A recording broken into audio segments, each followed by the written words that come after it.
బడబాగ్నితో తగలబెట్టాడు, వరదలతో ముంచుతున్నాడు.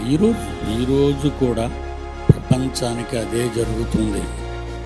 ఆయన పనిష్మెంట్ ప్రసాదిస్తున్నాడు లోకానికి.